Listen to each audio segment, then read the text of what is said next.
Hi hello good evening Aadab నమస్తే. మీరు చూస్తున్నారు భాగ్యమ్మ ఫుడ్స్. ఈరోజు మనం చిక్కుడుకాయ టమాటా కర్రీ ఎలా తయారు చేయాలో చూద్దాం.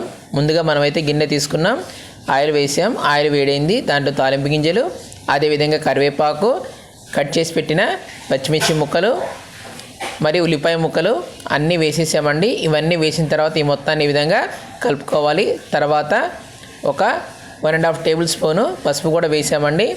పసుపు వేసిన తర్వాత కూడా మళ్ళీ ఒకసారి కలుపుకుంటున్నాం. దాంతోపాటు అల్లం వెల్లుల్లి పేస్ట్ కూడా వేసామండి. ఇది కూడా వేసిన తర్వాత మొత్తాన్ని ఈ విధంగా కలుపుకున్నాం. తర్వాత చూసారు కదండి, చిక్కుడుకాయలు దీంట్లో వేసుకోవాలి. చిక్కుడుకాయ కర్రీ ఎవరికి ఫేవరెటో కామెంట్ సెక్షన్లో తెలియజేయండి. ఓకే ఫ్రెండ్స్, ఈ విధంగా చిక్కుడుకాయలు కూడా వేసిన తర్వాత ఈ మొత్తాన్ని ఈ విధంగా కలుపుకుంటున్నాం.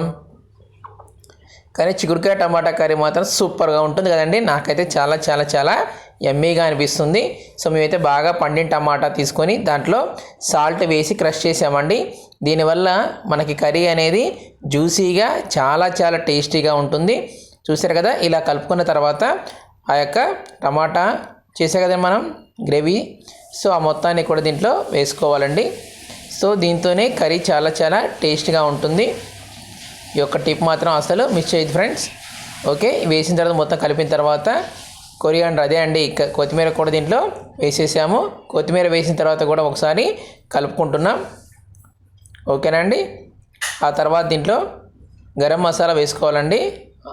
ఆ తర్వాత ఒక టేబుల్ స్పూను కారం కూడా వేసాం, చిల్లీ పౌడర్. గరం మసాలా, కారం పొడి రెండు వేసిన తర్వాత చిల్లీ పౌడర్ వేసిన తర్వాత ఈ మొత్తాన్ని మళ్ళీ ఒకసారి కలుపుకుంటున్నాం. ఓకే అండి, చూసారు కదా. తర్వాత ఇప్పుడు మనం కుక్కర్ మూత పెట్టుకొని దీన్ని ఉడికించుకోవాలండి. ఓకే అండి, చక్కగా ఉడికిపోయింది. కుక్కర్ మూత తీసేసాం. ఓకే అండి, అంతే అండి. ఎంతో రుచికరమైన వేడి వేడి చిక్కుడుకాయ టమాటా కర్రీ రెడీ అయిపోయింది. ఓకే ఫ్రెండ్స్, ఇలాంటి మరిన్ని వంటకాల కోసం మన భాగ్యమ్మ ఫుడ్ ఛానల్ని లైక్ చేయండి, షేర్ చేయండి, సబ్స్క్రైబ్ చేయడం అస్సలు మర్చిపోవద్దు. Bye friends.